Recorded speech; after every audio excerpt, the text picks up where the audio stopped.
Apa hukumnya seseorang yang mengikuti ilmu tenaga dalam? Di dalam pengamalan praktek tenaga dalam tersebut memakai ayat-ayat Al-Quran. Kalau yang dimaksud ilmu tenaga dalam adalah apa yang kita fahami dengan cara memukul dari jarak jauh orang kemudian mental, kemudian meninju dari jarak jauh kemudian orang muntah-muntah.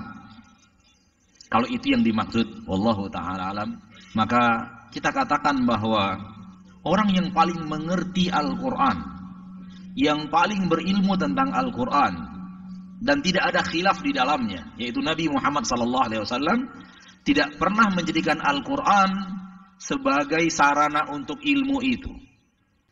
Tidak pernah menjadikan Al-Quran sebagai sarana untuk ilmu tenaga dalam. Lihatlah ketika beliau berperang, dan sahabat-sahabatnya, yang Allah katakan di dalam Al-Quran, radhiyallahu anhum wa radu'an. Tak seorang pun di antara mereka yang hafiz Al-Quran itu yang memakai ayat Al-Quran untuk ilmu tenaga dalam. Bahkan asal usul kenapa Al-Quran itu dimintakan oleh Umar radhiyallahu anhu kepada Abu Bakar untuk dikumpulkan, karena banyaknya penghafal-penghafal Al-Quran yang gugur di medan jihad. Kalaulah ayat-ayat itu seperti yang difahami oleh orang ini dengan tenaga dalamnya, tentu mereka yang lebih dahulu tahu ilmu tenaga dalam itu. Tinggal begini saja kan, pasukan Quraisy nggak ada yang bisa mendekat.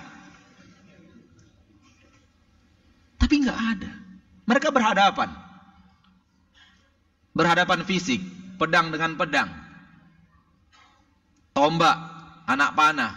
Yuqatiluna fi sabilillahi fayaqtuluna wa yuqtalun. Mereka berjuang di jalan Allah Tabaraka wa Ta'ala, mereka mereka membunuh atau terbunuh. Dan itu penghafal-penghafal Al-Quran. Dan Nabi kita tercinta sallallahu alaihi wasallam juga cedera. Gigi beliau rontok.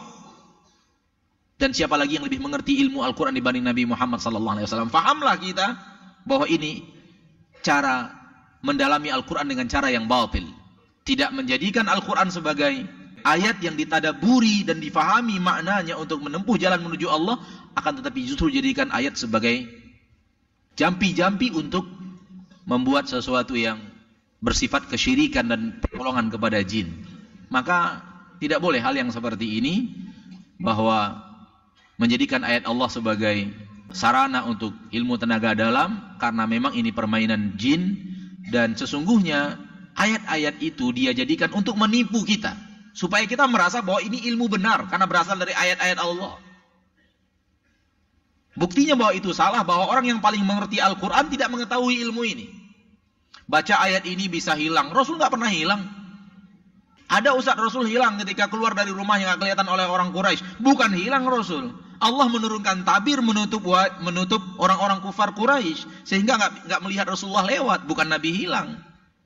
Dan Allah terangkan itu di dalam Al-Quran. Wa ja'alna min baini aydihim sadda wa min khalfihim sadda. Rasulullah tidak membaca ayat itu untuk kemudian menghilang. Maka tidak boleh menjadikan Al-Quran sebagai jampi-jampi dengan cara yang seperti ini. Wallahu ta'ala alam.